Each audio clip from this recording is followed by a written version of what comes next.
से लूटता रहे। आज क्या स्थिति है सबको मालूम है। बिल्कुल आज कहने में ये किसी को गुरेज नहीं है कि राज्य का खजाना खाली है, तो उसके लिए दोषी मुख्यमंत्री महोदय आप है। यदि राज्य का खजाना खाली है इसका मतलब यह है कि आप विजन के साथ राज्य को नहीं चला रहे हैं। जिस राज्य में प्रतिदिन हजारों रुपए का कोयला, हजारों करोड़ का बालू अवैध रूप से निकासी किया जाता है, उस राज्य में अगर राज्य का खजाना खाली है तो उस राज्य के मुखिया की कार्यशैली पे सवाल खड़ा होता है। आज आपने लूट की इतनी छूट दे दी है कि एक साधारण का पदाधिकारी, एक प्रखंड, एक थाना स्तर का पदाधिकारी महीने में अवैध रुपए से लाखों रुपए कमाता है। वो किसका पैसा है? राज्य का पैसा है, वो राज्य का खजाना है। लेकिन आपकी विजन आपको स्पष्ट बता रही है कि लूट की छूट है, भले खजाना भरे या ना भरे। इसलिए आज राज्य की जनता को आपको हिसाब देना होगा। और यदि राज्य की जनता को आप हिसाब नहीं देते हैं, यदि सर समय राज्य की जनता के जो मुद्दे हैं, विशेषकर स्थानीय नीति 1932 का खतियान हो या 1964 का खतियान हो या भाषा संस्कृति परंपरा का आधार हो, यदि इस राज्य के लिए आप स्थानीय नीति नहीं बनाते हैं, इस राज्य की जनता जिन्होंने आपको पलकों पे सजाया है ये आपको धूल में मिला सकते हैं। इस बात को याद रखिएगा, क्योंकि विधानसभा शाम की आवाज है और शाम की आवाज दूर तक जाती है। और आपके पदाधिकारी, आपके मंत्री, आपके विधायक भी जरूर इस बात को सुनते हैं कि आज दिन भर जो लोग धरना पर बैठे थे, चाहे वो दिव्यांग हो, चाहे वो आंगनबाड़ी की दीदी लोग हो, चाहे वो जेल कैंप के तमाम साथीगण हो, चाहे वो सहायक आचार्य हो, चाहे वो व्यावसायिक प्रशिक्षक हो, चाहे वो किसी भी विभाग के आंदोलनकारी हो, उन्होंने किन बातों को रखा, दिन भर क्या क्या हुआ, ये आपकी आवाज आपके कानों तक जरूर जाएगी। और यदि आप में जरा भी संवेदना है, यदि आप में जरा भी नैतिकता है, तो आज आपको तमाम जो आंदोलन हुए, कम से कम राजधानी में विधानसभा के दरमियान जितने भी आंदोलन होते हैं, उन आंदोलनों की आपकी समीक्षा करनी चाहिए। यदि आप सही में दूरदर्शी सोच के लीडर हैं, यदि आप सही में दूरगामी सोच के लीडर हैं, आपकी सोच आपको लेकर जाती है, यदि आप दूर का सोचते हैं, आप एक विजनरी लीडर हैं, तो आज दिन भर में जब से विधानसभा का सत्र चल रहा है तब तक राजधानी में जितना आंदोलन हुआ, चाहे आंदोलन करने वाले किसी भी राजनीतिक दल के हैं, उनके मुद्दे क्या थे और उन मुद्दों, उन मांगों की अगर आप समीक्षा करते हैं तभी आप अपने आप को बेहतर लीडर कहिए। और यदि आप उन मुद्दों को, उन मांगों को यह कहकर अनसुना कर देते हैं कि आपके पास 56 सीटों की सरकार है, तो आप विजनरी लीडर नहीं है, आप अहंकारी लीडर हैं। आपको अभिमान है, आपको दर्प है, आपको गुमान है कि आप 56 सीटों के साथ सरकार में है। ऐसे में आप अपने आप को अभिमानी लीडर कह सकते हैं, विजनरी लीडर नहीं कर सकते हैं। तो यदि आप विजनरी लीडर हैं तो आज जितने भी आंदोलन, जितने भी धरने हुए यहाँ पर, उन आंदोलनों की समीक्षा करें, उन आंदोलनों का रिपोर्ट मांगे और उसको बैठक करें और इन समस्याओं का, इन मुद्दों का निराकरण करने का प्रयास करें। ये मैं माननीय मुख्यमंत्री महोदय से कहना चाहूंगा। और मैं आंदोलनकारी साथियों से कहना चाहूंगा, क्योंकि आज जब तक मैं सदन में था माननीय मुख्यमंत्री नहीं आए थे, उनके दल के विधायकों से बात हुई है। हमारे महामहिम के जो राजभवन, अभी उन्हें लोक भवन का नाम दे दिया गया है, राजभवन अब लोक भवन बन गया है, तो वहाँ भी बात हुई है। वो आंदोलनकारियों की प्रतिनिधि मंडल टीम से मिलेंगे, उनमें 5-7 सदस्य टीम जो भी है आप लोग पद यात्रा करके, विशेषकर जो डुमरी से रांची तक आए हैं, आप लोग चयन कर लेंगे। वह अपनी मांगों को लेकर आप क्यों पद यात्रा किए हैं, उस पद यात्रा को उन्होंने भी बात किया है, राजभवन ने भी, और वो आपसे मिलेंगे। हमारी उनसे बातचीत हो गई है, लेकिन आज मुख्यमंत्री समय पर नहीं आए थे, नहीं तो आज ही उनसे मैंने बात किया था, संदेश दिया था उनके अधिकारियों के माध्यम से कि अमुक तिथि पर एक कार्यक्रम है, जो पद यात्रा करते हुए यहाँ तक आ रहे हैं, वो आपसे मिलने की अपेक्षा रखते हैं। तो शायद जब तक हमसे वो नहीं आए थे, हम उम्मीद करते कल या परसों 2 दिन सत्र चलेगा। जो भी पद यात्रा करके, विशेषकर जो 180 किलोमीटर चले हैं, उन्हीं में से 5 या 7 प्रतिनिधि मंडल का चयन किया जाए और वो मुख्यमंत्री से भी मिलेंगे और महामहिम राज्यपाल से मिलेंगे और मिलकर हमारी जो समस्याएं हैं, उन समस्याओं से अवगत कराएंगे और निराकरण करने की दिशा में वो कार्य करेंगे। ये उनसे हम अपील करेंगे। क्योंकि रात्रि का समय है, हमारी माताएं बहनें भी काफी दूर दराज से आई हैं। सबसे पहले मैं पुनः आपके इस हौसले को, घर का ठंड है, बिल्कुल रांची के ठंड बाकी जिलों की ठंड की तुलना में ज्यादा है, उसके बाद भी आपने इस ठंड की परवाह न करते हुए इस राज्य के भविष्य के लिए, इस राज्य की स्थानीय नीति के लिए, इस राज्य के पढ़ने वाले स्टूडेंट की स्कॉलरशिप के लिए, इस राज्य के तमाम ऐसे लोग जो आज सिस्टम से प्रताड़ित है, सिस्टम से हतोत्साहित है, सिस्टम से परेशान है, उनकी आवाज बनने के लिए आपने 180 किलोमीटर की जो यात्रा की, यह यात्रा झारखंड के इतिहास में, झारखंड के आंदोलनों के इतिहास में स्वर्णिम अक्षरों में लिखा जाएगा। इस यात्रा में सम्मिलित होने वाले तमाम बहादुर सिपाहियों का, झारखंड लोकतांत्रिक क्रांतिकारी मोर्चा के तमाम बहादुर सिपाहियों का, तमाम बहादुर बहनों का मैं तहे दिल से इस्तकबाल करता हूँ, अभिनंदन करता हूँ, आभार करता हूँ।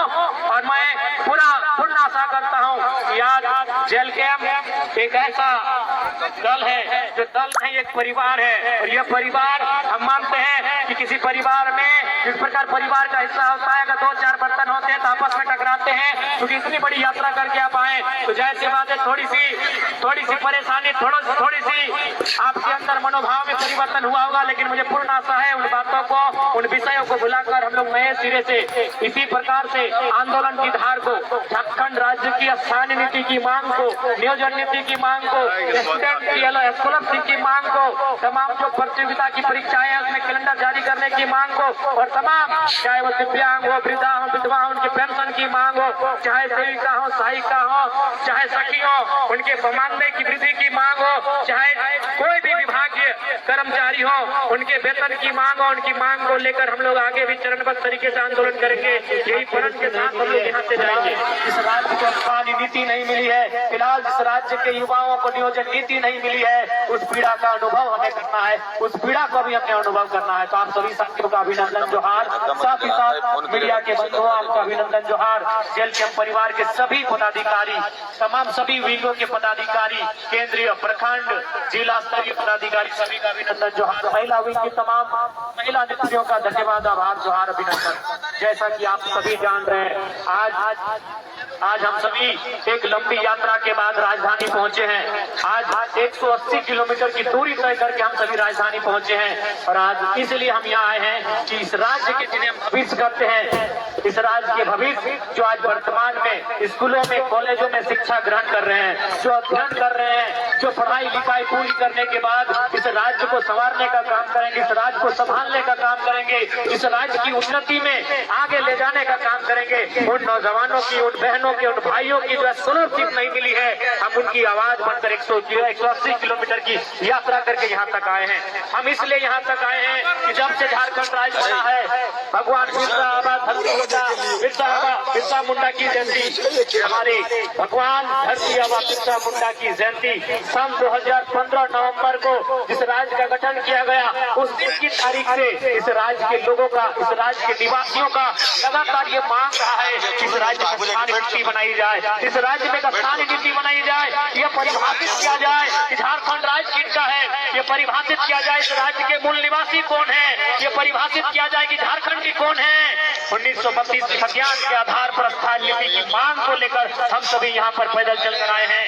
तो कहीं न कहीं आज राज्य की सरकार को ये सीधा संदेश होगा, राज्य सरकार को हमारा सीधा संदेश होगा कि आप समय रहते इन नीतियों का निर्धारण करें, आप समय रहते छात्रवृत्ति का भुगतान करें। आज सोचना चाहिए, माननीय मुख्यमंत्री को सोचना चाहिए कि राज्य की जनता ने कितनी उम्मीदों के साथ आपको सरकार में लाने का काम किया।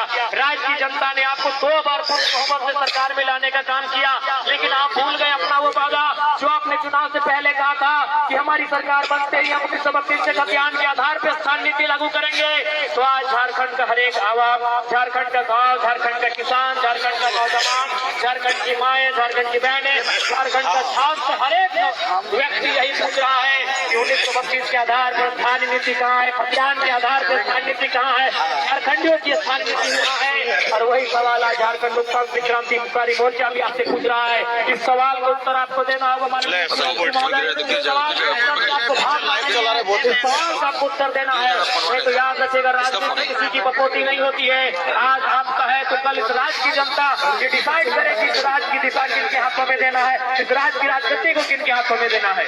आज बड़ी दुर्भाग्य की बात है, आज जहां हम लोग धरना दिए हैं, ठीक इसके बगल में हमारे दिव्यांग भाई बहन लोग धरना दिए हैं। ये कितना चिंता का बात है।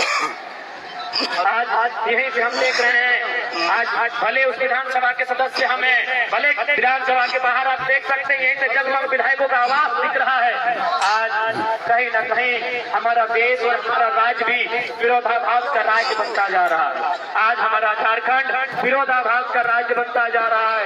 एक और जहां हमारे माननीय विधायकों को 4 करोड़ 32 लाख का आवास दिया गया है रहने के लिए, आलीशान महल, आलीशान बंगले दिए गए हैं रहने के लिए, मंत्रियों को 6 करोड़ का आवास, 6 करोड़ का महल दिया गया है रहने के लिए। और उसी राज्य में जो अपंग है, जो अपाहिज है, जिन्हें हम दिव्यांग नाम दिया गया है, जिन्हें दिव्यांग कहा जाता है, जिनका हाथ नहीं है, जिनके पांव नहीं है, जिनकी आंख सलामत नहीं है, जिनके शरीर का कोई ना कोई अंग सलामत नहीं है, आज वे लोग पेंशन पाने के लिए आंदोलन कर रहे हैं। आज कई महीनों से उनका पेंशन बंद पड़ा है। तो सोच सकते हैं आज झारखंड की दिशा को किस ओर आप लेके जा रहे हैं। इसलिए आज इस कार्यक्रम के माध्यम से राज्य की सरकार को सीधा चेतावनी होगा, राज्य की सरकार को सीधा संदेश होगा कि आप अगर हमारी जो मांगे हैं, जिन मांगों को लेकर हमारे संगठन के पूरे टीम के साथ ही डुमरी से रांची चलकर आए, अगर उन मांगों की पूर्ति नहीं की जाती है तो यह पद यात्रा है। पद यात्रा के बाद हम लोग एक नई यात्रा, एक नए कार्यक्रम की रूपरेखा तैयार करेंगे और झारखंड सरकार को ईंट से ईंट बजाने का काम करेंगे। इस बात को भी सरकार याद रख ले, इस बात को भी सरकार को याद रखना होगा, याद और ये बात को अनुभव करना होगा। आप कहते हैं आप और जो पूरा राज्य जानता है कि आप आंदोलनकारी के सुपुत्र हैं, लेकिन कैसा आपका परवरिश हुआ है, आप कैसा आंदोलनकारियों का सम्मान करते हैं कि आज आंदोलनकारी के राज्य में आंदोलनकारियों की स्थिति कहाँ है। आज आपने 10,000 सहायक आचार्य की नियुक्ति दी, मैं पुनः उसके लिए आपको बधाई दूंगा। मैं पुनः आपके साथ 10,000 सहायक आचार्य को भी बधाई दूंगा। लेकिन सवाल ये होगा मुख्यमंत्री महोदय, आपने ये तो झारखंड की जनता को बता दिया कि आपने नौकरियां दी, लेकिन क्या आप बताएंगे कि ठेकेदारी जिनको दे रहे हैं, जो 50 करोड़ का, 100 करोड़ का, 200 करोड़ का, 500 करोड़ का, 1000 करोड़ का टेंडर जो निकल रहा है, वो टेंडर आप किसको दे रहे हैं, ये भी राज्य की जनता को बताना। आज एक उपायुक्त के बगल में, उपायुक्त के पीछे, डीसी के पीछे, डीसी के आगे, डीसी के दाएं, डीसी के बाएं जो व्यक्ति खड़ा होता है, जो काम करता है, वो आउटसोर्सिंग के माध्यम से आता है। ये भी आपको बताना होगा कि झारखंड की कितनी आउटसोर्सिंग एजेंसियां झारखंड की कक्षा में, उन आउटसोर्सिंग एजेंसियों के माध्यम से चयन होने वाले कितने नौजवान, कितनी बहनें, कितने भाई झारखंडी हैं, ये भी आपको बताना होगा। केवल नौकरियों में आप झारखंड को केवल ये मत दिखाइए कि नौकरियों में, नौकरी के अलावे भी जो आउटसोर्सिंग एजेंसियां हैं, जो ठेकेदारी प्रथा है, वहाँ झारखंड के लोग कितने हैं, यह भी आपको बताना होगा। इस बात को आप नहीं भूल सकते हैं। और आज बिल्कुल ये दुर्भाग्य की बात है, 25 सालों के झारखंड में अगर कुछ बदला है, इन 25 सालों के झारखंड में अगर कुछ बदला है तो केवल नेताओं का जीवन बदला है। इन 25 सालों के झारखंड में कुछ बदला है तो विधायकों का जीवन बदला है, सांसदों का जीवन बदला है। तो चुनाव जीतने के बाद हार भी जाते हैं, उनको आजीवन लाखों रुपए सैलरी दिया जाता है, उनको आजीवन लाखों रुपए की सैलरी का भुगतान किया जाता है। लेकिन आम जनता का जीवन कितना बदला है। आज आम जनता केवल छात्रवृत्ति के लिए नहीं, बल्कि हमारी माएं, हमारी बहनें जो सेविका का काम करती है, जो सहायिका का काम कर रही है, जो पोषण सखी, बैंक सखी का काम कर रही है, वो भी आज धरने पर बैठी है। आज जो हमारे परीक्षा की मांग को लेकर लोग धरने पर बैठे, हमारे सहायक आचार्य जिनकी 1600 नियुक्ति हुई थी, लेकिन नियुक्ति के बाद, रिजल्ट आने के बाद, संशोधन करने के बाद उन्हें छांट दिया गया, उन्हें फिर से उनका रिजल्ट पेंडिंग कर दिया गया, ठंडे बस्ते में डाल दिया गया। आज वे लोग धरने पर बैठे हैं, जेईपीसी कार्यालय में नौजवान धरने पर बैठे हैं, पंचायत के सहायक धरने पर बैठे हैं, पूरे राज्य के नौजवान, पूरे राज्य की बहनें धरने पर जगह जगह बैठी है। तो समझ में आना चाहिए कि 25 सालों में आपने कैसा राज्य बनाया। इसलिए अब झारखंड का नौजवान